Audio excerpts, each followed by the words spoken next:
إن الحمد لله قال تعالى وأنكحوا الأيام منكم والصالحين من عبادكم وإمائكم إن يكونوا فقراء يغنيهم الله من فضله والله واسع عليم. وقال النبي صلى الله عليه وسلم النکاح من سنتی. آج کا ہمارا عبادت کا پروگرام رسول اکرم محمد رسول اللہ صلی اللہ علیہ وسلم کی ایک اہم ترین سنت کی اہمیت اور اس کے طریقے کو جاننے کے لیے.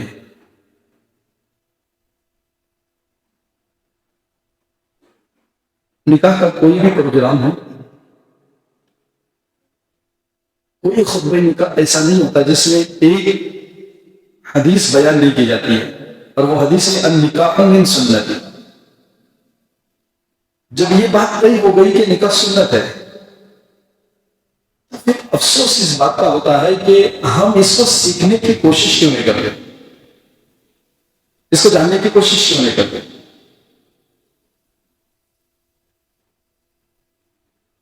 اب دیکھیں گے نماز کے پہلے اذان ہے، اذان سنت ہے، نماز فرض ہے.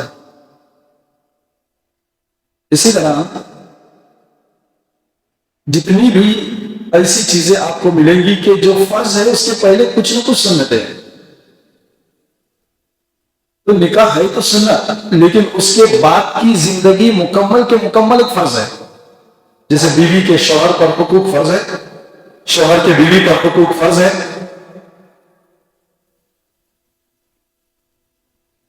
تو ابھی ایک بات سننے جیسے اور سمجھنے جیسی ہے کہ ہم دیکھیے نماز سیکھتے ہیں، اسی طرح روزے اس کے احکامات سیکھتے ہیں، حج کو جانے کے لیے حج کے طریقے سیکھتے ہیں، اور عمرہ کو جانے کے لیے 15 دن کی عبادت ہے، ایک دن کی عبادت 15 دن کا رہنا، اور اس کو بھی سیکھتے ہیں. لیکن ایک بات آپ نے غور کی کہ نکاح سنت ہے، اس کے بعد کی مکمل زندگی فرض ہے، لیکن ہم اس کو سیکھنے کی کبھی کوشش نہیں کرتے کہ اللہ کے رسول صلی اللہ علیہ وسلم نے اس سنت متبرکہ کو کس طرح ادا کیا اور اس کے بعد کیسے رہے.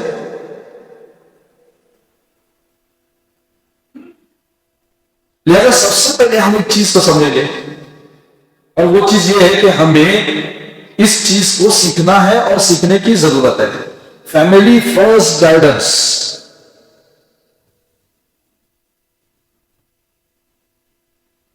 اب صرف نکاح کی بات کو لے لیجیے تو اس میں کتنی چیزیں نکلیں گی. سب سے پہلے بات آئیں گی کہ نکاح کے لیے لڑکی کی تلاش، لڑکے کا بہتر ہونا، لڑکے کی تلاش.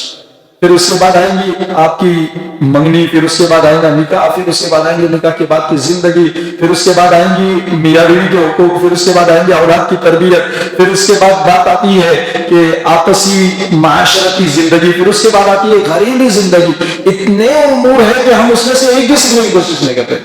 لہذا آج کے اس مجلس کے منعقد کرنے کا مقصد صرف یہ ہے کہ اس کے ذریعے سے ہمیں یہ سمجھ میں بات آ جائے کہ ہمیں یہ چیز سیکھنی چاہیے. بس آج کے مجلس کا اتنا ہی بات ہے کہ ہمیں نکاح کرنے سے پہلے ساری چیزیں سیکھنی چاہیے. اب ایک بات آپ کو مثال کے ذریعے سے میں اچھا سے سمجھاؤں شاید. نکاح کے اندر ایک اجنبی شخص ایک اجنبی عورت کے ساتھ اللہ کے نام کو لے کر ایک دوسرے کے ساتھ جڑ جاتے ہیں. خطبہ نکاح میں ہوتا ہے وَاتَّقُوا اللَّهَ الَّذِي تَسَاءَلُونَ بِهِ وَالْأَرْحَامَ. اللہ سے ڈرو. کس کا ہے؟ اللہ کا. کیسے کہا؟ اس کے نام کا سوال کر کے تم نے اس رشتے کو جوڑا. وَاتَّقُوا اللَّهَ الَّذِي تَسَاءَلُونَ بِهِ وَالْأَرْحَامَ.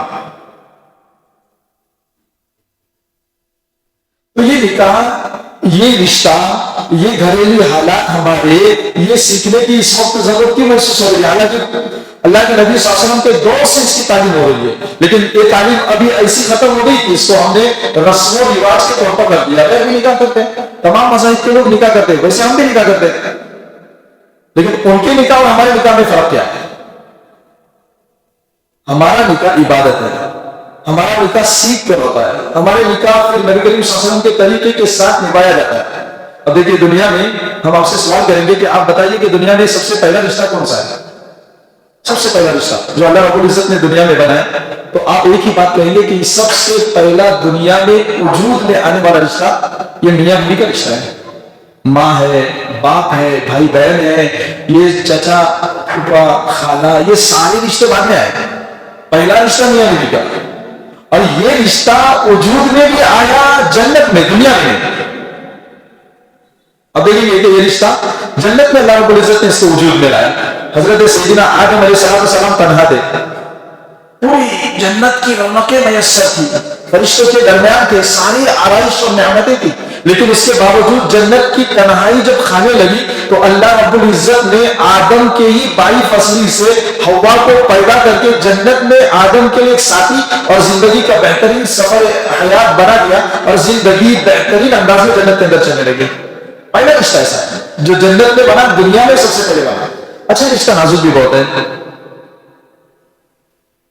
ایک آپ نے اسٹیج لگایا بہت بڑا، اور آپ نے بہت کاغذات بنائے کہ میں اس کا انکار کر لیتا ہوں کہ یہ میرا باپ نہیں ہے، تو پوری دنیا مل کے یہ ثابت نہیں کر پائیں گی کہ آپ کا باپ نہیں ہو. آپ کا باپ ہی رہنے والا ہے.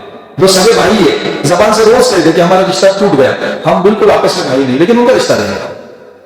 ایک رشتہ جو جنت میں بنا اور جو سب سے پہلا دنیا میں بنا، لیکن وہ نازک بھی اتنا ہے کہ ایک لفظ سے ٹوٹتا بھی ہے. اب یہ ساری چیزیں ہماری آپ کے سامنے رکھنے کی غرض و غایت یہ ہے کہ یہ رشتہ بہت اہم ترین ہے، جنت میں بنا ہوا ہے، اس کو سیکھنے کی ضرورت ہے. آج معاشرے کے اندر سب سے زیادہ بغیر سیکھے سمجھے کوئی چیز کی جاتی ہے تو نکاح. آج کے مجلس کا پہلا مقصد آپ کے سامنے عرض کرتے ہیں انشاءاللہ قرآن اور حدیث سے اس رشتے کی ڈیفینیشن کو آپ کے سامنے بیان کریں. سب سے پہلی بات کو سمجھ لیجیے، ہمارے یہاں نکاح ہوتا ہے، شادیاں ہوتی ہیں، تو ہمارے یہاں سب سے پہلی فکر کیا ہوتی ہے؟ کوئی رشتہ دار ناراض نہیں ہونا چاہیے، کوئی بھی رشتہ دار ناراض نہیں ہونا چاہیے، دوست ناراض نہیں ہونا چاہیے، گاؤں والے ناراض نہیں ہونا چاہیے، بستی ناراض نہیں ہونی چاہیے، شہر والے ناراض نہیں ہونا چاہیے. لیکن یقین مانیے آج ہمارے یہاں معاشرے کے اندر سب سے زیادہ جس چیز کو سوچنا چاہیے اور وہ سوچی نہیں جاتی ہے وہ اللہ اور اس کے رسول کی ناراضگی. کوئی فکر نہیں، اللہ ناراض ہو جائے، رسول ناراض ہو جائے، سب چل جائے گا، لوگ ناراض نہیں ہونے چاہیے. تو آج ہم یہاں پر اس مجلس کے ذریعے سے آپ کو یہ بتانے والے ہیں کہ انشاءاللہ بہت جلد ہم اسی مسجد میں ہونے والے آئندہ سال کے نکاح اور اس کے تمام دلہا دلہن اور اس کے رشتہ داروں کو جوڑ کر باقاعدہ فیملی فرسٹ گائیڈنس کے طور پر ایک کیمپ رکھنے والے ایک دن کا انشاءاللہ تعالی. اور اس میں یہ سکھایا جائے گا کہ ہم کو نبی کریم صلی اللہ علیہ وسلم نے نکاح کی سنت کے ادائیگی کے بعد، ادائیگی کے پہلے کون سی چیز کی طرف رہنمائی فرمائی کہ یہ رشتہ کیسے نبھائے جاتے ہیں. سب سے پہلے میاں بیوی کا رشتہ لے لیجیے، سب سے اہم رشتہ. اسی پر تھوڑی سی بات کر دیں، پھر آگے تمام چھوٹی چھوٹی باتیں کر کے انشاءاللہ اس پورے مضمون کو مختصر وقت میں لے لیں گے. سب سے پہلے بات دیکھیے، میاں بیوی کا رشتہ بہت اہم ترین رشتہ ہوتا ہے. اللہ کے نبی صلی اللہ علیہ وسلم فرماتے ہیں، بخاری مسلم شریف کے اندر روایت ہے کہ اگر ہم، اللہ کہتے ہیں کہ میں اگر اپنے بعد کسی کو سجدہ کرنے کی اجازت دیتا تو کہتا بیوی کو کہ اپنے شوہر کو تم سجدہ کرو. کتنا بڑا رشتہ ہے. لوگ آپس میں باتیں کرتے ہیں، ایک ایگریمنٹ ہے، اور وہ ایگریمنٹ کے بارے میں کیا کہتے ہیں؟ بولے میاں بیوی کا رشتہ بولے تو ایک سواری ہے، اس کے دو پہیے ہیں زندگی کے اور دونوں کو ایک ساتھ چلنا ہے. کوئی کہتا ہے کہ نہیں، دو جسم ہے ایک دل ہے. لیکن جب اللہ سے پوچھا گیا کہ پروردگار اس رشتے کے بارے میں آپ بتائیے کہ رشتہ کیا ہے، سورہ بقرہ میں اللہ رب العزت فرماتے اس رشتے کی ڈیفینیشن، ہن لباس لکم وانتم لباس لہن. میاں بیوی آپس میں نکاح کے بول قبول کے بعد جب ایک دوسرے کے رشتے میں آ جاتے ہیں تو اس کا سب سے پہلے رشتے کا ڈیفینیشن قرآن کہتا ہے کہ وہ تمہارے لیے لباس، اور شوہر تمہارے لیے لباس، اور بیوی شوہر کے لیے لباس. اور لباس ایک ایسی چیز ہوتی ہے کہ جسم پر جتنے داغ دھبے ہیں سب چھپا لیتی ہے. لباس ایک ایسی چیز ہے انسان کو بہت خوبصورت بنا لیتی ہے. لباس ایک ایسی چیز ہے جو انسان بہت اچھے سے اچھے پہننے کو پسند کرتا ہے اور لیتا ہے، اور اس کی بڑی حفاظت بھی کرتا ہے. تو قرآن مجید نے اس رشتے کو اس طرح بیان کیا کہ دونوں میاں بیوی اس طریقے کے رشتے میں جڑ جاتے ہیں. ایک نکاح کے بول کے ساتھ میاں بیوی آپس میں ایک دوسرے کے لیے لباس بن جاتے ہیں. اب دیکھیے میاں بیوی جب آپس میں ایک ہو جاتے تو اللہ رب العزت نے اس رشتے کی ڈیفینیشن یہ دی کہ آپ سجدہ کرنا ہے اللہ کے بعد، تو ہم کہتے ہیں کہ شوہر کو سجدہ کرو، آپ ایک دوسرے کے لیے لباس بن گئے۔ پھر اللہ کے نبی صلی اللہ علیہ وسلم فرماتے ہیں کہ میاں بیوی آپس میں جب ان کا رشتہ جڑ جاتا ہے اللہ کے نام پر، تو اللہ رب العزت جو نکاح سے پہلے ایک سجدے کی وجہ سے ان کو 40 نیکیاں دیتے تھے، اللہ نکاح کے 2 گھر کے بعد ان دونوں کو ایک سجدے کے بدلے 80 سجدے کا ثواب دیتے۔ صحابہ نے اللہ کے نبی سے پوچھا یا رسول اللہ یہ اتنا بڑا فرق کیوں ہے؟ کہا اس وجہ سے کہ اس نے اپنے سر پر اب دوسری ذمہ داری بھی اور لی ہے، اور اس کی وجہ سے اللہ نے ان کی عبادتوں کا ریٹ بھی بڑھا دیا ہے۔ تو بہت ذمہ داری والا رشتہ ہے۔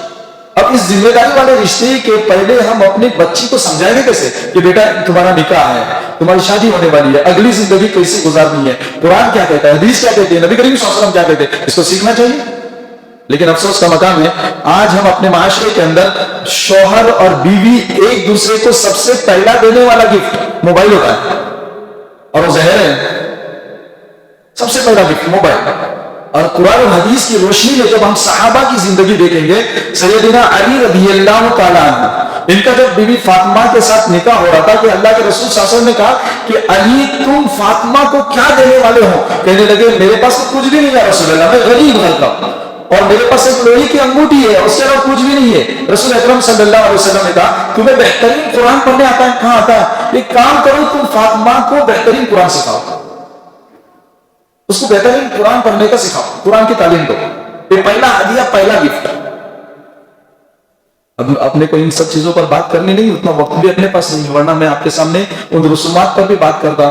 آج کل کو تو ماحول دیکھیں گے نا، بچی بیچاری دیکھنے کے لیے بھی جب چلے جاتے ہیں نا مائیں بہنیں، تو ان کے سامنے ڈشز کتنے ہو رہتے ہیں، ایٹم بولے، ایک 4 ایٹم ہے کھانے کے لیے دسترخوان پر، وہ ایک ایٹم سے 2 ایٹم تک ایٹمات بن گئے بعد میں۔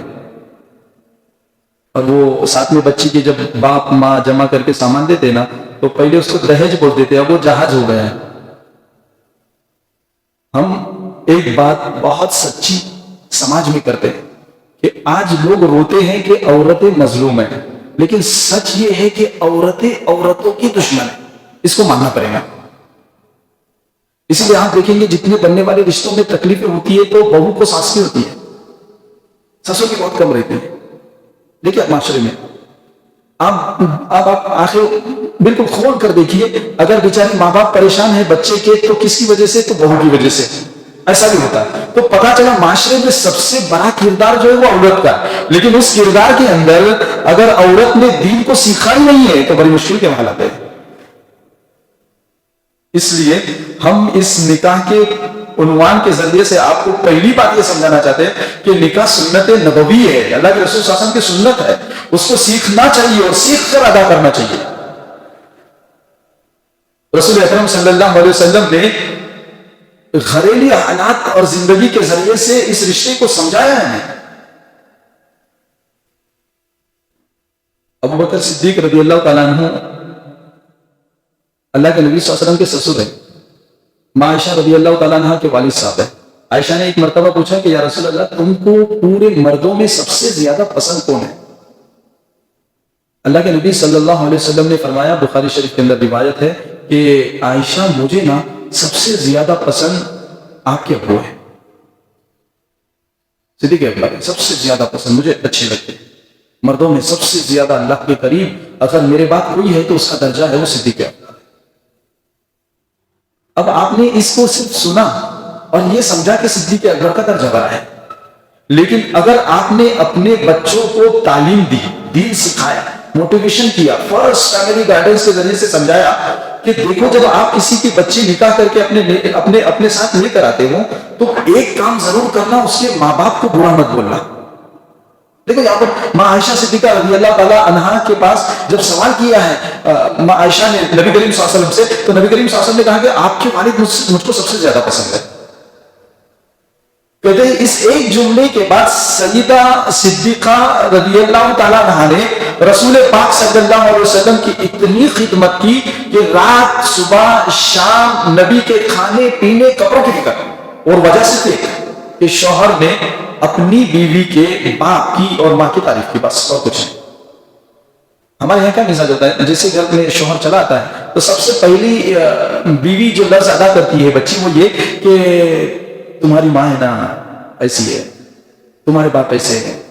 ہم اپنے بچی کو اگر وعدہ کرتے وقت سمجھائیں گے نا کہ سنو ایسا نہیں کرنا, ایسا کہنا, ہماری ماں ہے نا وہ ایسا بولیے, ہمارے ابا ہے نا ایسا بولے.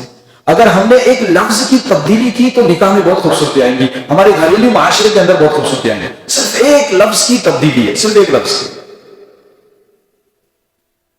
ہم نے ابتدا ہی نکاح کی ایسی کی ہے جس میں رسول پاک صلی اللہ علیہ وسلم کے سنتوں کو ختم کر دیتے ہیں, پیروں تلے دبا دیتے ہیں, رون دیتے ہیں, اور پھر برکتیں نہیں ہیں. آج نکاح میں اتنا خرچہ کیا جاتا ہے کہ اس کا قرضہ اتارتے اتارتے ماں باپ 10 سال بوڑھے ہو جاتے ہیں. کس نے خرچ کرنے کا؟ شریعت نے کہا نہیں کہا ہے. نبی پاک صلی اللہ علیہ وسلم کے زمانے سے لے کر تمام انبیاء علیہ الصلوۃ والسلام کے زمانے تک آپ چلے جائیے, آپ کو اس رشتے ازدواجی کی خوبصورتی ملے گی. آپ اپنے بچی کو تعلیم دے دیجئے کہ بیٹا سنت ہے, قرآن میں ہے, حدیث میں ہے کہ جب شوہر گھر پر آئے تو اس کا استقبال اچھے لفظوں سے کرنا ہے, اچھے چہرے کے ساتھ کرنا ہے, ہنستے ہوئے کرنا ہے. اب وہ بچے آپ کو سوال کریں گی کہ آپ کیسے بولیں؟ آپ کہیے حدیث میں حضرت ابو طلحہ رضی اللہ تعالیٰ عنہ کی روایت ہے, رات میں گھر پہ واپس لوٹے اور گھر میں واپس لوٹنے کے بعد بیوی نے ان کا استقبال کیا ہے. استقبال کرنے کے بعد بیوی نے انہیں اچھا کھانا دیا ہے اور ان کے ساتھ رات گزار چکی ہے, اور ان کے گھر میں ان کا معصوم سا چھوٹا بچہ وفات پا چکا ہے, لیکن اپنے شوہر کو اس کی اطلاع نہیں کی ہے. صبح ہونے کے بعد اپنے شوہر کو کہہ رہی ہے کان میں, ایک بات بتائیں گے تلا, اگر اللہ نے کوئی امانت دی ہو اور وہ اس کو ہم سے واپس مانگے تو ہم کیا کریں گے؟ کسی انسان کے لیے ہوتا ہم کیا کریں گے؟ ابو طلحہ نے کہا کہ ہم تو اس کو واپس دے دیں گے, اور کیا کریں گے؟ تو بیوی سامنے سے کہتی ہے کہ سنو, اللہ نے آپ کو مجھ کو بھی ایک امانت دی تھی, ہماری اولاد, اور وہ اللہ کو پیاری ہو چکی ہے. اب ابو طلحہ کی آنکھ کے آنسو ہیں جو رکنے کا نام نہیں لیتے. رسول اکرم صلی اللہ علیہ وسلم کے دربار میں چلے ہیں اور دربار رسالت میں جا کر ان باتوں کا تذکرہ ہوا ہے. اللہ کے نبی نے دعا دی ہے کہ فرشتے تیری اس محنت پر, خدمت پر, تیرے سلوک پر اتنے خوش ہوئے ہیں کہ اللہ رب العزت نے تیرے کوکھ سے ایسے سلاطین اور ایسے نیک اولیاء اللہ اور تیرے گود سے, تیرے کوکھ سے ایسے بچوں کے پیدا ہونے کی بشارت دی ہے جو دنیا کے اندر دین اور دنیا دونوں کی زبردست خدمت کریں گے. اب ہمارے یہاں پہ گھر پہ جب شوہر بیچارہ شام میں چلے جاتا ہے نا تو بیوی کا منہ دیکھ کر ہی وہ آدھا سمجھ جاتا ہے کہ گھر میں جنگ ہے, اور وہ جنگ بھی اتنی خطرناک رہتی ہے نا, میں کارگل کی بولوں کہ مہابھارت کی. کبھی ہمارے پاس انصاف آتے ہیں تو ہم لوگ بیٹھ جاتے ہیں تو چند ایک چیزیں ایسی سمجھ میں آتی ہے کہ اللہ اتنی چھوٹی چھوٹی باتیں, یہ دین سے دوری کی وجہ سے. اگر ہم دین سیکھیں گے, اللہ کے نبی صلی اللہ علیہ وسلم کا طریقہ سیکھیں گے اور نکاح کی فرضیت فضیلت کو سمجھیں گے, انشاءاللہ یہ چیزیں نہیں ہوں گی. ہمارا سب سے پہلا کام ہو ہمارا اللہ اور ہمارے نبی ہم سے کیسے راضی رہے. یقین کرو شادی بیاہ کے اندر ہمارے گھروں میں, ہمارے شہروں میں سب سے زیادہ پیش آنے والی چیز اللہ اور اس کے رسول کی ناراضگی ہے. ہم پورے لوگوں کو خوش کرنے کی فکر میں رہتے ہیں اور اللہ اور اس کے رسول کو ناراض کر دیتے ہیں. آج ہمارے معاشرے کے اندر طلاق کی شرح زیادہ ہے, سب سے زیادہ طلاق کی شرح. پہلے اتنی طلاق نہیں ہوتی تھی, اتنے خلا نہیں ہوتے تھے. آج ہمارے معاشرے کے اندر بے اطمینانی سب سے زیادہ ہے, کوئی مطمئن نہیں ہے. میاں بیوی کا آپس میں جھگڑا ہے, اگر نہیں ہے تو ساس سسر کا جھگڑا ہے, ساس سسر کا نہیں ہے تو بھاوج کا جھگڑا ہے. مطلب گھر میں سکون نہیں ہے. وجہ کیا ہے؟ وجہ یہ ہے کہ نکاح کی ابتدا کو ہی ہم نے اتنا خطرناک اور بے گناہوں میں ملوث کر دیا ہے اس برکتی مجلسوں کو کہ اللہ رب العزت نے اس نکاح سے برکتوں کو اٹھا لیا ہے, اور ایسے برکتوں کو گھروں سے اٹھا لیا ہے کہ یقین کرے آپ اولاد سے ماں باپ راضی نہیں ہے. معصوم اولاد ہے لیکن ماں باپ سہنے کو ڈریں گے. اس کی واحد وجہ یہ ہے کہ ہم نے اپنے گھروں سے سب سے پہلے نکاح کی برکتوں والی چیزوں کو ختم کر دیا. ہمارے گھروں میں نکاح کا ہے, سب سے پہلے کیا ہوتا ہے؟ نعوذ باللہ من ذالک, دیکھا دیکھی اس سنت نبوی کو اتنا بدترین گناہ بنایا گیا کہ ہمارے یہاں ناچ گانے ہوتے ہیں, ہمارے رسول اکرم صلی اللہ علیہ وسلم کی سنتوں کے جنازے نکلتے ہیں. اور یقین کریے آپ اگر معاشرے میں سب سے پہلے آج کرو کہ ہمارے نکاح اللہ اور اس کے رسول کے بتائے ہوئے طریقے کے مطابق بن جائیں گے تو انشاءاللہ معاشرہ سخی ہو جائے گا, بہتر ہو جائے گا. ایک ماں ایک باپ آپس میں مشورہ کر رہے کہ ہمارے یہاں شادی ہے، پیسے نہیں ہیں، اب کیا کرے؟ کہا پراپرٹی بیچ دیتے ہیں. کیوں؟ شادی بہت ساری چیزیں ضروری ہے، چاہیے، پراپرٹی بیچ دیتے. پھر اس بات پر آ کر ہو گئی کہ اگر پراپرٹی بیچ دیں گے تو کچھ رقم آئیں گی، انشاءاللہ شادی بھی کریں گے اور تھوڑا سا یہاں وہاں جو لینا ہے وہ بھی ختم کر دیں گے. تو جب یہ لڑکی والوں کو پتا چلا تو انہوں نے کہا کہ دیکھیے آپ یہ سب کیوں کر رہے ہیں؟ کہا کہ شادی کرنا ہے، کھلانا ہے، ساری چیزیں ہیں، بہت ساری چیزیں ہیں. تو لڑکی والوں نے کہا ایک کام کرو، وہ جو پراپرٹی ہے نا وہ صرف ہمارے بچے کے نام پہ کر دو، ہم کو شادی کرنی ہے، کچھ بھی مت کرو، اس کے لیے مستقبل کے لیے ہو جائیں گے. اب یہ سہم گیا، کرنے کا کیا؟ اس کی بچی کے والدین نے سامنے سے کہا کہ یقین کرو آپ یہ مت بیچیے، ہمیں بالکل بھی ٹھیک ٹھاک بالکل ایسی شادی، کم خرچے والی شادی کر دینے کی اور اپنی بچی کو ودا کر دینے کا، بیاہ کر کے آپ کے گھر پہ بیچ دینے کا. تو انہوں نے اس طریقے سے کیا، ان کی پراپرٹی بھی بچی، میں وہ خاندان بھی جانتا ہوں، اب ان کی اولاد بھی جانتا ہوں، معصوم بچے ہیں، اور وہ کہتے ہیں کہ اس ایک عمل کی وجہ سے ہم قرضے سے بھی بچے، فرضے سے بھی بچے، اور لوگوں کی جگ ہنسی سے بھی بچے، اور اب الحمدللہ ہمارا آپسی معاملات بہتر سے بہترین چل رہے ہیں. نبی اکرم صلی اللہ علیہ وسلم نے، اللہ کے رسول صلی اللہ علیہ وسلم نے اپنی زندگیاں کیسی گزاری، اس کو ہم کو اپنے بچوں کو پڑھانا پڑے گا.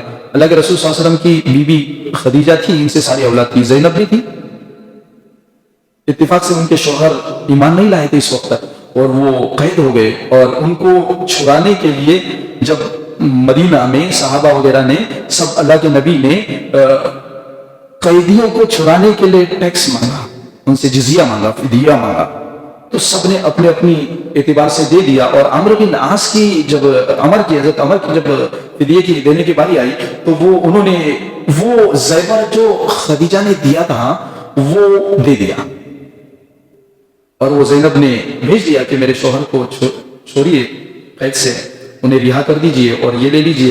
جیسے نبی نے اپنی بیوی کا ہار سامنے دیکھا رونے لگے، بالکل رونے لگے، یاد آ گئی خدیجہ کی. اپنی بیٹی سے پوچھا کہ بیٹی یہ ماں کا ہار ہے نا؟ کہاں؟ تو اللہ کے نبی کے آنکھوں سے آنسو بہنے لگے، اور پھر صحابہ کو جمع کیا اور کہا کہ اگر آپ چاہو تو میں اس کو واپس دے دوں، اور اگر آپ چاہو کہ نہیں اس کو بیت المال میں رکھنا ہے تو بیت المال میں رکھنا. اللہ کے رسول صلی اللہ علیہ وسلم نے کچھ بھی نہیں کہا، اور حضرت زینب نے وہاں سے اپنی ساری جمع پونجی اپنے شوہر کو رہا کرنے کے لیے دے دی. اور کہتے ہیں حضرت عمرو کے ماں جو تھی انہوں نے حضرت زینب کے اس عمل کو دیکھنے کے بعد ان کے سر پر ہاتھ رکھا اور رونے لگی، اور کہنے لگی بیٹی اگر یہ گھر بھی دینا پڑے تو ہم دے سکتے ہیں، لیکن آپ کو دیں گے نہیں، وعدہ کرو ہم سے، آپ یہاں سے واپس تو نہیں نہ جائیں گے ہم کو چھوڑ کے اپنے ابا کے پاس، کیونکہ اگر آپ گئے نا تو ہمارے گھر کی ساری برکتیں چلی جائیں گی، رونقیں چلی جائیں گی. اور آپ نے میرے بچے کو رہا کرنے کے لیے اپنے گلے کا ہار نکال کر پیش کر دیا، تو اس عمل کو دیکھ کر میں جان سکتی ہوں کہ میں ماں ہو کر اپنے بچوں کو کچھ نہیں دے پائی جو تو بیوی ہو کر دے رہی ہے. تو آج یہ سماج اور یہ معاشرہ ہم کو کب دینا پڑے گا؟ جب ہم سیکھیں گے. آج ساس ہے نا گھر میں ایسی سمجھتی ہے کہ وہ ملک کی وزیر اعظم ہے، ذرا سا پانی تاخیر سے آ گیا یا ذرا سی کوئی آرڈر ہوئی اور اس میں تاخیر ہو گئی تو بچی کو اتنا سننا پڑتا ہے کہ اس کی کوئی اہمیت. مجھے بتائیے وہ بچہ بچہ آتا ہے گھر میں جھگڑا کرنے کے لیے، سسر آتے گھر میں جھگڑا کرنے کے لیے، سب سے زیادہ جھگڑے، فساد اور رشتوں میں دراریں، معاشرے میں خرابی، گھر کی بے سکونی عورت کی زبان اور عورت کی کردار سے ہوتی ہے. عورت کی سب سے بڑی دشمن ہے. تو یہ نکاح سننے کے لیے صرف یہ آج کا پروگرام ہم نے مختصراً آپ کے سامنے پیش کرنے کے لیے رکھا ہے، ورنہ ہمارا کام تو یہ ہے کہ ہم اس کو سمجھے، سیکھیں کہ نکاح اللہ کے نبی کی سنتوں کے مطابق ادا ہونا چاہیے، اور اس میں نبی اکرم صلی اللہ علیہ وسلم کو ناراض کرنے والی کوئی بھی چیز اس میں نہیں آنی چاہیے، جس سے ہمارے نبی ناراض ہو جائے، جس سے ہمارا رب ناراض ہو جائے، جس سے ہمارے رسول اکرم صلی اللہ علیہ وسلم کی شریعت کا مذاق اڑایا جائے. اللہ کے رسول صلی اللہ علیہ وسلم مسجد نبوی میں ہے اور ایک شکایت پیش ہوئی اللہ کے نبی کے دربار میں، اور وہ شکایت کیا ہے؟ شکایت یہ ہے کہ ایک بیٹی نے نبی کریم صلی اللہ علیہ وسلم کے پاس اپنا سوال بھیجا ہے کہ میرے شوہر اللہ کے راستے میں جہاد کے لیے چلے گئے اور مجھے یہ کہہ کر چلے گئے کہ گھر کے دیوار کے باہر نہیں نکلنا، دیوار کے باہر نہیں نکلنا، اور میری ماں بیمار ہوئی ہے. اب مجھے بتائیے میں کیا کروں؟ اپنی ماں کو دیکھنے کے لیے چلی جاؤں یا اپنے شوہر کا حکم مان لوں؟ اللہ کے نبی صلی اللہ علیہ وسلم نے فرمایا کہ تم ایک کام کرو، اپنے شوہر کا حکم مانو. چند دن گئے, پھر اللہ کے نبی کے دربار میں یہ سوال آیا کہ میری ماں کے بارے میں ایسا معلوم ہو رہا ہے کہ کچھ زیادہ بیمار ہے, اب میں کیا کروں, اس سچویشن میں مجھے کیا کرنا چاہیے. اللہ کے رسول صلی اللہ علیہ وسلم نے کہا کہ تم ایک کام کرو, اپنے شوہر کی بات کو مانو. انہوں نے مان لی. تیسری دفعہ پیغام آیا بیٹی کا کہ یا رسول اللہ, اب تو میری ماں اس دنیا میں نہیں رہی, اب میں کیا کروں, اسے دیکھنے کے لیے تو میں نہیں چلی گئی, اور اب تو وہ دنیا میں بھی نہیں رہی ہے, اب مجھے کیا کرنا ہے اس موقع پر. اللہ کے رسول صلی اللہ علیہ وسلم نے کہا کہ اس کے جنازے میں مت جاؤ. اب یہ جنازے بھی وہ بچی دی گئی ہے, اور وہ صحابی جہاد سے واپس لوٹے تو اللہ کے نبی کا ایک طریقہ ہوتا تھا کہ جو اللہ کے راستے میں جاتے تھے, اللہ کے نبی ان کو گلے لگتے تھے, پیشانی چومتے تھے, استقبال کرتے تھے, اور ان کے ہاتھوں کو چومتے تھے, ہاتھ چھوڑتے نہیں تھے اپنے ہاتھ سے. یہ صحابی واپس لوٹے اور اللہ کے رسول صلی اللہ علیہ وسلم ان کی طرف دیکھ بھی نہیں رہے, ایک نگاہ اٹھا کر بھی نہیں دیکھ رہے. صحابی پریشان کہ یا رسول اللہ, ہم نے فتح کیا یمن کو. اللہ کے رسول کے چہرے پر ذرا بھی ہنسی نہیں, صرف لفظ ہے الحمدللہ, بس کچھ بھی نہیں. سب صحابہ بیٹھ گئے, مجلس لگ گئی, تمام کی کارگزاری سامنے آ گئی. اللہ کے رسول صلی اللہ علیہ وسلم نے بولنا شروع کیا, آنکھیں آنسوؤں سے بھری ہوئی ہے, اور رسول پاک صلی اللہ علیہ وسلم اس صحابی کو کہہ رہے ہیں کہ سنو, آپ نے جو عمل کیا ہے, اگر آپ ساری زندگی جہاد میں رہتے اور آپ اللہ کے پاس وہاں ہی شہید ہو کے چلے جاتے, تب بھی اللہ آپ کو معاف نہیں کرتا, اور نہ نبی آپ کو معاف کر سکتا ہے.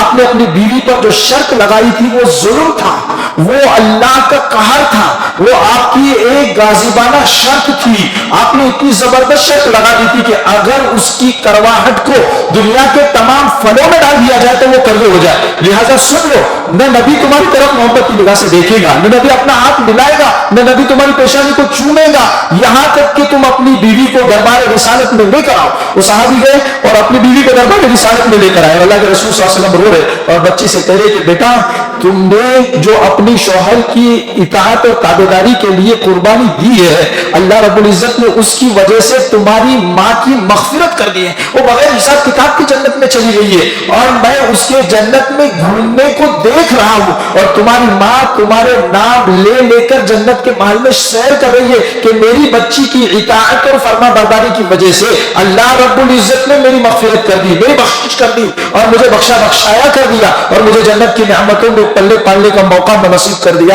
تو اللہ کے رسول صلی اللہ علیہ وسلم نے اس صحابی سے کہا کہ سنو, میری شریعت میں کہ جب تک تم اپنی مصاہرتی ماں اور باپ کو اپنا ماں باپ نہ سمجھو, آپ رشتے کی خوبصورتی کو پا نہیں سکتے.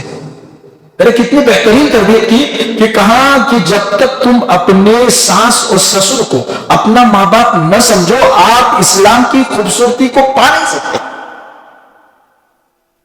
تو آج ہم کو اسلام سیکھنا کیوں ضروری ہے, نکاح کے بعد کے تمام احکامات سیکھنا کیوں ضروری ہے. رسول اکرم صلی اللہ علیہ وسلم کے یہاں پر ایک جوان آئے ہیں, نکاح ہوا, بالکل نکاح ہو کر سامنے آ گئے, اور اللہ کے رسول صلی اللہ علیہ وسلم نے کہا کہ بہت خوش ہو. کہاں, اللہ کے رسول صلی اللہ علیہ وسلم نے کہا کہ ایک عمل کیا آپ نے. کہاں کیا یا رسول اللہ, کہاں نکاح ہوا ہے نا. آپ نے اپنی ہونے والی شریک سفر حیات اور رفیق حیات کے سر پر پیشانی پر ہاتھ رکھ کر دعا پڑھی, اللہم انا نسألک خیرہ وخیر ما فیہا وخیر ما جبلتہ علیہ ونعوذ بک من شرہا وشر ما فیہا وشر ما جبلتہ علیہ. صحابہ نے کہا یا رسول اللہ, میں نے تو نہیں کیا ہے. کہاں جا کر کروں. جب تم اس دعا کو پڑھو گے, اللہ رب العزت اس کے پیر اور پیشانی کے تمام خیر نصیب کر دیں گے, اور جب تم دعا کرو گے تو اس کے پیر اور پیشانی کے تمام شرور سے تمہاری حفاظت کر دیں گے. وہ تمہاری چوکھٹ پر آئیں گی تو اپنے پیٹھ پر تمام خیر اور برکت لے کر آئیں گی, اور جب وہ تمہاری چوکھٹ چلیں گی تو اس دعا کی برکت سے تمام شرور چوکھٹ سے باہر نکل جائیں گی. ہمارے یہاں کیا ہوتا ہے, اسٹیج کی شادی ہو تو میسر ہی نہیں آتا. مسجد سے نکاح کر کے اب بھی الحمدللہ ہمارے پرانے ماں باپ حیات ہے, تو ان کو ملنے کی گھر سے جانے کی وجہ سے اس سنت کو ادا کرنے کے مواقع میسر ہے. اللہ ماں باپ کا سایہ قادر رکھے, ورنہ ہمارے یہاں اسٹیج والے ماحول نے تو ان تمام سنتوں کو ایسے ہی اپنے پیروں تلے دفن کر چکا ہے. میں اس کے خلاف نہیں ہوں, کرنا چاہیے, البتہ اس سنتوں کا خیال رکھنا چاہیے.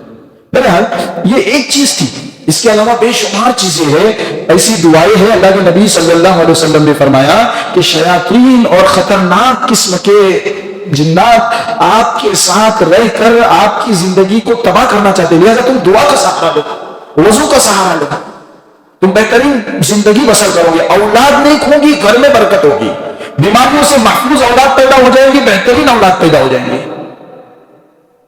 تو ان دعاؤں کا اہتمام جو نکاح کے پہلے اور نکاح کے بعد ہے، یہ بھی بہت سنت ہے، اور وہ آج ہم سیکھنے کی وجہ سے ہمارے یہاں مفقود ہے، پایا ہی نہیں جاتا ہے۔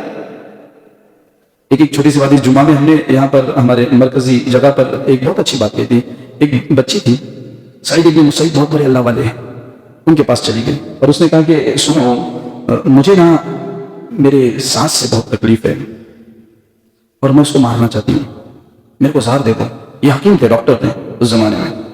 تو انہوں نے کہا کہ اچھا تو میں دے دیتا ہوں۔ تو کہا کیا کرنا پڑے گا؟ کہا 40 دن تک وہ زہر دینا پڑے گا۔ تو انہوں نے کہا 40 دن؟ بولے ہاں، پھر اگر میں ایک ہی مرتبہ میں مارنے والا زہر دے دوں گا تو تو بھی چلی جائیں گی، میں بھی چلا جاؤں گا۔ اس زمانے میں بھی اعلیٰ سطح کی ڈاکٹری موجود تھی، کہاں زہر ہے، کس نے پلایا، کب پلایا، کیسی مر گئی، پھر وہ تیرے سے نکل کر میرے تک آ جائیں گی اور ہم دونوں جیل کی سلاخوں کے پیچھے ہوں گے، اس لیے میں بہت اچھا علاج دیتا ہوں، پتہ ہی نہیں چلے گا۔ 40 دن تک تھوڑا تھوڑا تھوڑا تھوڑا تھوڑا دینے کا اور بڈی کا کام تمام کر دینے کا۔ اب میں تو کھل کے ایک بات کہتا ہوں کہ ہمارے بننے والی سانس بھی، سسر بھی، ان کو بھی ایک موٹیویشن لیکچرز ہونا چاہیے کہ آپ کو زندگی کیسے گزارنی ہے، بچے کے لیے، بچی کے لیے، اپنے دل کو کتنا فراخ رکھنا ہے، اور اسلام اس کو کتنا پسند کرتا ہے، اسلام کی تعلیمات اس طرح اس جگہ پر کس طریقے کی ہے، برکتی نکاح میں اور بہترین گھر اور معاشرے میں اس کا کتنا بڑا کردار ہے۔ یہ بہت بڑا مضمون ہے، ہم تو بہت مختصر انداز میں آپ کے سامنے پیش کریں۔ ابھی دیکھیے نا، آپ اگر بچی کو دیکھنے کے لیے چلے جا رہے ہیں، ہزاروں قوانین ہیں، اسلام کی ایک بہت زبردست تعلیمات اور تربیت ہے۔ آج کل ہمارے یہاں کیا ہوتا ہے، جب کسی کی بچی دیکھنے جاتے ہیں نا، بڑی معافی کے ساتھ کہہ رہا ہوں، تو میجر ٹیپ لے کر چلے جاتے ہیں، کتنے ہے، کیا ہے، کہاں کیا ہے، کہاں کیا، نعوذ باللہ من ذالک۔ آپ جاتے ہیں نا، یقین کریے اگر انکار بھی کرنا ہے تو محبت والے انداز میں کر دیجیے۔ آپ کو نہیں پتا ہے کہ ایک ماں باپ پہ کیا بیتتی ہے جب اس کے بیٹی کا انکار کرتا ہے، اور اس کے عیب بیان کر کے اگر اس کو بیان کر دیا جائے نا تو تکلیف کی حد ختم ہو جاتی ہے۔ یہ ہمارے معاشرے میں غیروں میں رہ کر آ گئی ہے، ساری چیزیں ہو رہا ہے۔ آپ محبت کے لہجے میں چلے جائیے، اور اگر انکار بھی کرنا ہے تو محبت کے لہجے میں کر دیجیے۔ یقین کریے، آپ جس بچی کو دیکھنے کے لیے گئے ہیں اس کو بھی بنانے والا اللہ ہے، اور تم کو اور مجھ کو بھی بنانے والا اللہ ہے۔ ہم اس بچی میں عیب نہیں نکالتے، اللہ کے کاریگری میں عیب نکالتے ہیں۔ تو ہم اس جگہ پر یہ بات آپ کو سمجھانا چاہتے ہیں، یہ تو بچی کو دیکھنے کے احکامات ہیں جانے کے۔ پھر ہم دیکھیں گے کہ بچی کے رشتہ طے ہونے کے بعد پھر چند ایک چیزیں جو اسلامی اور شرعی اعتبار سے ہیں، ہم اس پر عمل نہیں کرتے، اور جب کچھ مسائل سامنے آ جاتے ہیں، اتنے مسائل سامنے آ جاتے ہیں کہ جب رشتے ٹوٹنے کی باتیں آتی تو پریشان رہتے ہیں۔ تو ہماری بچیوں کو ہم نے تعلیم دینی، تربیت بھی دینی ہے، لیکن ہم نے خود نے بھی سیکھنا ہے۔ رسول اکرم صلی اللہ علیہ وسلم نے ہمیں اس طرف کس طرح رہنمائی۔ ایک بات ہے کہ میں اکثر کہتے رہتا ہوں، ماؤں بہنوں کے کانوں پر آج خاص کہتا ہوں، میرا جملہ یہاں سے لے کر چلے جانا۔ اکثر دیکھیے، اگر ایک نیک بچہ ہے اور اس کا رشتہ آ جائے نا، تو اکثر ہمارے گھروں میں چرچا کیا ہوتا ہے معلوم ہے؟ کہ کماتا نہیں ہے نا، جاب اتنی اچھی نہیں ہے۔ اور اگر ایک ایسا خراب بچہ ہے جس کا کیریکٹر ویل نہیں ہے، بہت خراب ہے، لیکن مالدار گھر کا ہے، ہم کیا بولتے ہیں؟ وہ سدھرے گا، شادی کے بعد سدھرے گا، ہو سکتا ہے شادی کے بعد کمائے گا۔ وہ کیا ہوتا ہے، شادی کا بوجھ آیا نا تو سب بچے برابر ہو جاتے ہیں۔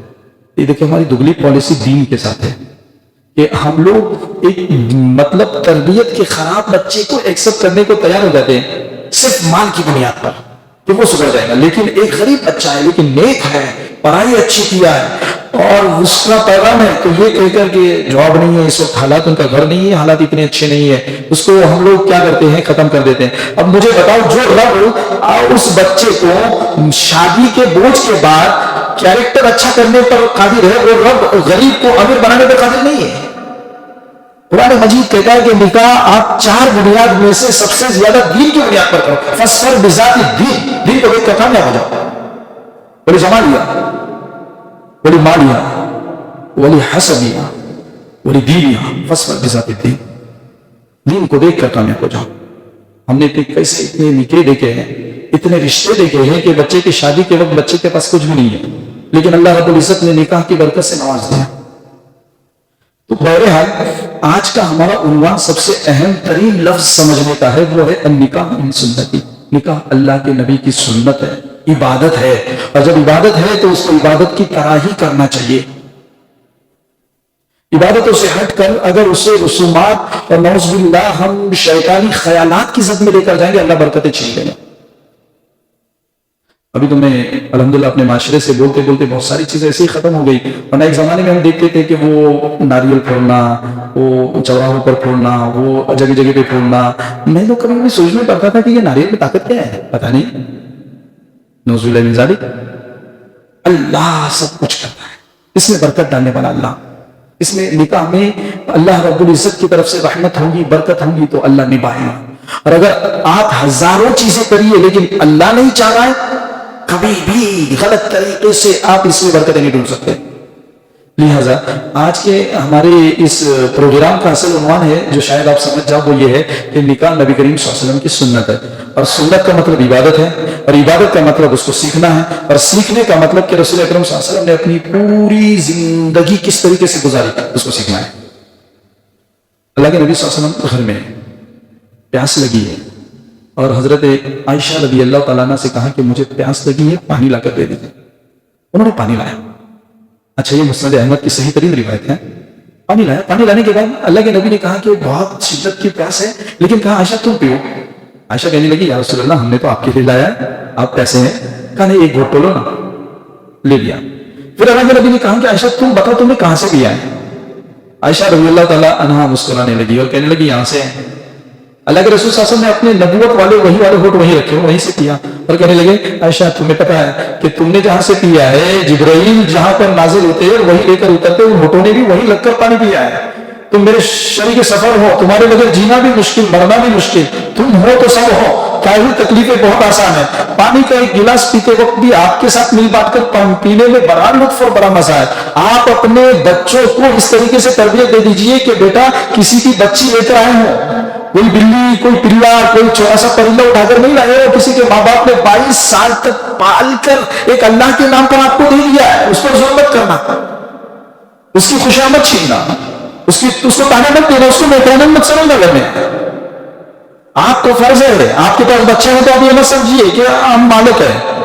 اللہ سے قیامت کے دن سوال ہوگا، اگر قیامت کے دن سوال کرنے والے آپ سے رسول اکرم صلی اللہ علیہ وسلم نے زندگی کیسی گزاری ہے، صحابہ نے کیسی گزاری ہے، اور صحابہ کو کیسی زندگی گزارنے کا حکم دیا ہے، کتنا احترام کیا رسول اکرم صلی اللہ علیہ وسلم نے رشتوں کا۔ دیکھیے عمر اور ابو بکر رسول اکرم صلی اللہ علیہ وسلم کے سسر ہیں دونوں، اور عثمان اور علی رسول اکرم صلی اللہ علیہ وسلم کے داماد ہیں دونوں کے ساتھ، چاروں کے ساتھ نبی کی پوری زندگی آپ پڑھتے رہو، جتنا پڑھو گے رشتوں کے نبھانے کے حق حقوق معلوم ہو جائیں گے۔ ایک دفعہ ماں فاطمہ رضی اللہ تعالیٰ عنہ آئی تھی رسول اکرم صلی اللہ علیہ وسلم پر، اور کہنے لگی یا رسول اللہ گھر میں بہت فاقے ہیں، بہت فاقے گھر میں ہیں۔ میں اکثر کہتے رہتا ہوں بچی نہ بچی ماں باپ کی غریبی جھیل لیتی ہے لیکن شوہر کی غریبی جھیلنے کو تیار نہیں رہتی۔ اس کسی نے سوال کیا کہ سب سے اچھا دوست اور ساتھی کون؟ ہم نے کہا وہ شریک حیات جو غریبی میں بھی اپنے شوہر کو کبھی نہ چھوڑے، غریبی کبھی نہ چھوڑے، وہ سب سے اچھی شریک سفر ہے۔ تو اللہ کے نبی صلی اللہ علیہ وسلم نے حضرت علی کے بارے میں فاطمہ آ کر کہنے لگی کہ یا رسول اللہ گھر میں 2 دن سے فاقے نہیں، کھانے کے لیے کچھ بھی نہیں، علی کو جواب نہیں ہے۔ تو اللہ کے نبی صلی اللہ علیہ وسلم نے کہا کہ تم رات میں بستر پر جانے کے بعد تسبیح پڑھتے رہو اور اللہ سے مانگتے رہو، اللہ آسانیاں پیدا کر دیں گے۔ اور کہا سنو، آج آ کر آپ نے علی کے نام سے شکایت کی ہے، آئندہ علی کے نام سے شکایت مت کرنا ورنہ آپ کا سب سے چہیتا باپ آپ سے ناراض ہو جائے گا۔ کہا یا رسول اللہ میں سمجھی نہیں آپ بولنا کیا چاہتے۔ کہا یہ کہیے کہ گھر میں فقر و فاقہ ہے، اپنے شوہر کا نام مت لیجیے، صرف کہیے کہ ہمارے گھر میں فقر و فاقہ ہے، علی کے گھر میں فقر و فاقہ ہے، علی کو نیچا کرنے کے لیے مت کہیے رضی اللہ تعالیٰ عنہ۔ بی بی فاطمہ کہتے اس کے بعد میں نے زندگی میں کبھی کسی بھی تکلیف پر علی کا نام نہیں لیا۔ کیا بات کی تربیت ہوگی تصور کرتی۔ کہا جواب آپ اگر علی کے نام سے شکایت لے کر آئے ہو تو میری سب سے چہیتی بیٹی آج مجھے اچھی نہیں لگ رہی ہے، اس کی شکایت مت لے کے آؤں، یوں کہوں کہ گھر میں فاقہ چل رہا ہے۔ تو آج ہم اس پروگرام کے ذریعے سے آپ کو صرف یہ پیغام دینا چاہتے ہیں کہ پیاری ماؤں بہنوں، اگر آپ نے نکاح کو سنت سمجھا ہے تو سنت کے مطابق کرنے کی فکر کر دیجئے۔ یقین کریے آپ جس چیز کو لے کر چلتے ہیں نا معاشرے اور سماج میں، آپ کو کوئی نہیں عزت دیتا، مجھے بھی نہیں۔ آپ دنیا کا، جنت کا کھانا لا کر کھلاؤ،